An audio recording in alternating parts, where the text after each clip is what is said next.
to Merschman Seeds Cup of Joe. On this episode, Ben shares the crop risk tool he uses to predict disease probability and make accurate and timely farming decisions. We talk about alfalfa rating information. See the link below. Dylan shares an update on seed acres and production plans for 2027 and into 2028. Hear a recap of our time at the Iowa Ag Expo in Des Moines, Iowa this past week and what the biggest takeaways and discussion topics were. Hi, this is Joe Merschman. Welcome to Merschman Seeds Cup of Joe. Today we have our regulars. We got Lynn, Dylan, and Ben's going to lead us in discussion today. Yeah, so we were at the Iowa Ag Expo this past week, and it's in Des Moines, right? Yep, it's in Des Moines. It used to be called the Iowa Power Show, and it gives you the opportunity to talk to a handful of farmers. And one of the main topics that guys were talking about was the disease from last year, and how in corn or soybeans, specifically corn and southern rust. So one of the things that popped in and came across my desk as a reminder is this crop risk tool that the Crop Protection Network uses. So with disease being as heavy as it was this past year, guys, I think scouting is going to be top of mind, and guys should be using all the tools that are available to them to make accurate timely scouting decisions. So, and this is just another tool that they have. It looks at corn, soybeans, potatoes, carrots, beets, onions. For us, corn and soybeans are obviously the disease that we're going to be looking the closest at. On the soybean side of things, it looks for white mold for our growers in the north. That's definitely one to be looking at, and frog eye leaf spot for anybody basically south of Interstate 80. So it's a software database that you can drill down to your location. Yep. And takes into consideration what the weather has been, and maybe even looks forward a little bit on Correct. weather. Yep. So it basically predicts probability then. Yep, it's exactly. It takes into account humidity, rainfall, temperature, pressure, atmospheric pressure, and basically all of those things. They have it in a very sophisticated model that would show you when the risk period is the highest and when you should be out scouting for this certain disease. So I played with it a little bit, and I went into like last year because it has last year's looking backwards, and it appeared to be pretty on as far as saying the risk level was fairly high early, and it definitely you can drill down to your local zip code, you might say. Right. So the best way to animate that is to look at this. I have it highlighted for Weaver because that's where I live. The risk period during the months of May and June were extremely high. And why would that be? It's because of temperature and moisture and all the things that we were looking at. Well, the stretch leading from July in through September, later July into September, the risk actually dropped down fairly low. And the point of this, it gives you when you're, Alex has this pulled up here, but when you're looking at the risk period, that would be the infection point where the disease is most likely to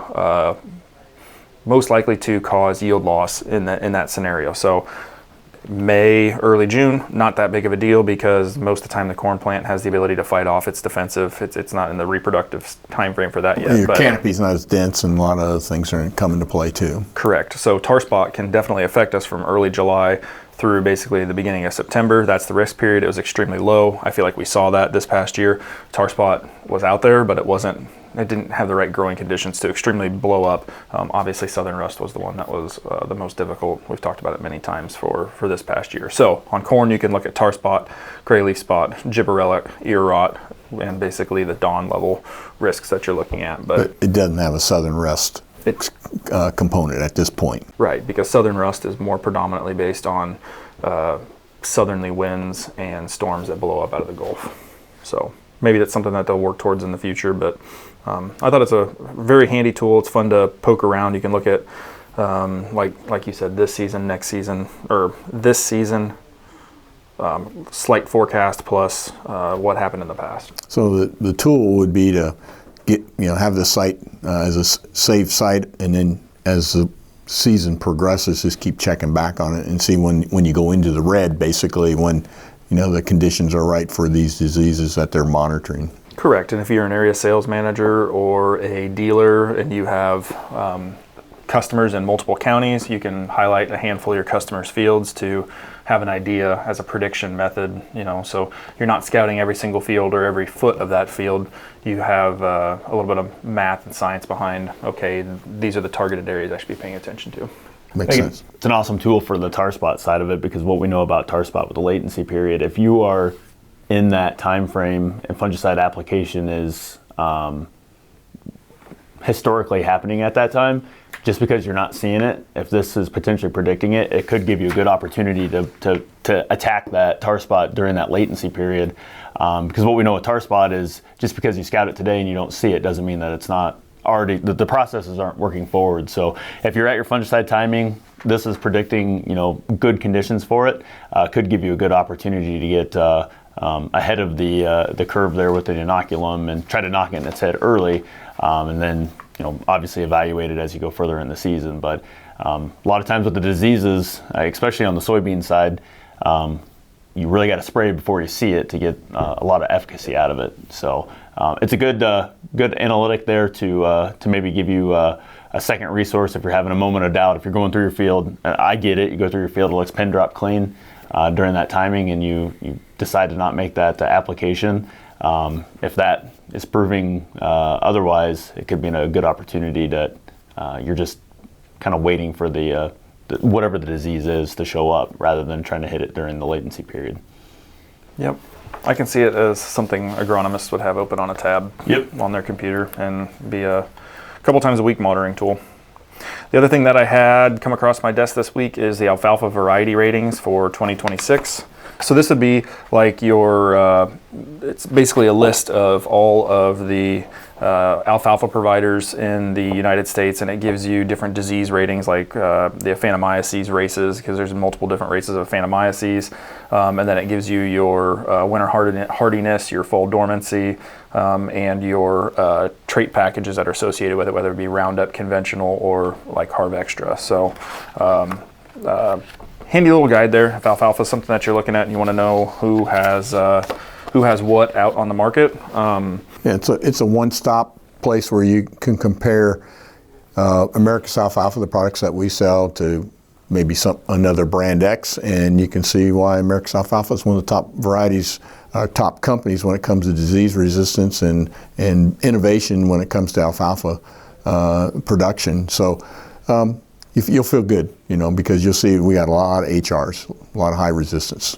Yep. Yeah, and alfalfa is one. It seems like that is you definitely pay for what you get. We always get the comments, you can find a magazine that's got a $99 alfalfa bag blend out there, but you pay for what you get. And I think from the value standpoint that we see coming out of America's Alfalfa, related to a lot of the scores in there, the amount of risk protection with disease and the amount of longevity and tonnage that we're seeing out of America's Alfalfa, that just proves the value prop that comes with planting America's Alfalfa packages. We'll put that link up so you can go in there and dive into it, print it out.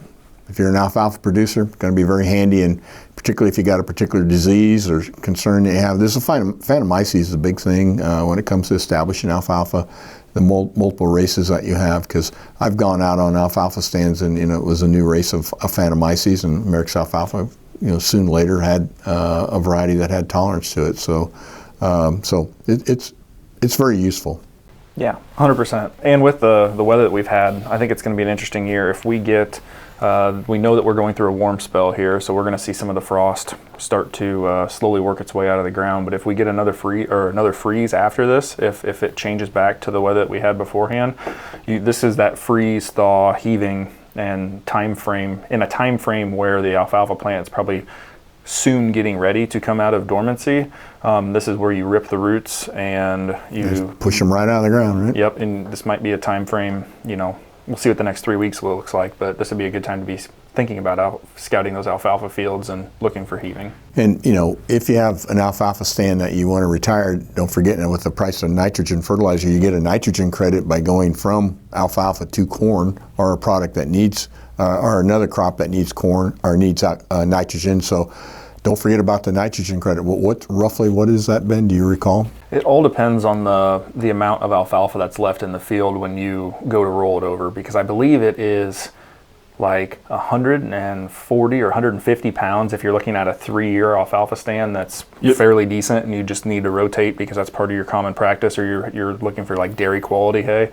Once you get down into the 7, 8, 10-year stands that a lot of guys have, Just don't have the The alfalfa out there. right? Yeah, if you don't have the alfalfa out there, I think it's somewhere around like 60 to 90 is what that number is. But you can almost get away with it if it's a fairly young stand, and let's say it has freeze thaw issues.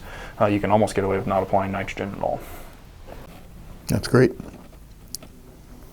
Dylan, what do you got for us? You're smiling. Busy time for our production guys, Ben, myself, trying to get seed acres finally finalized. That way we're already planning for 27 and into 28 already, so it's kind of a guessing game when it comes to that, looking at previous sales history, when all those sales come and what varieties are the kind of the hot to trot numbers. So that's always a tricky part about this time of year, but we finally got contract acres figured out. Now it's just getting everybody to get them signed in production for finalized for this coming year for growers and everybody. And then it's kind of the same thing with corn. We just finalized our corn production plan for 27. So that's always a tricky part because we don't know what sales are coming for in season. And then finally, plot seed, kind of trying to get kind of what we're going to do for plots all finalized. Just a busy time of year. Yeah, it's hard to believe, but we know what the best hybrids and soybean varieties are going to be for 27 right now. So because we're growing them, and it's based on a lot of data and a lot of information that we look at. I know that the tendency is for farmers to look at what did well last year, and that's definitely an important piece of the pie. But like we were talking with Southern Rust on corn, so if you pick all the hybrids that did the best without fungicide based on Southern Rust, I would bet you a quarter, because I never bet more than a quarter, because it's about winning is more important than the money.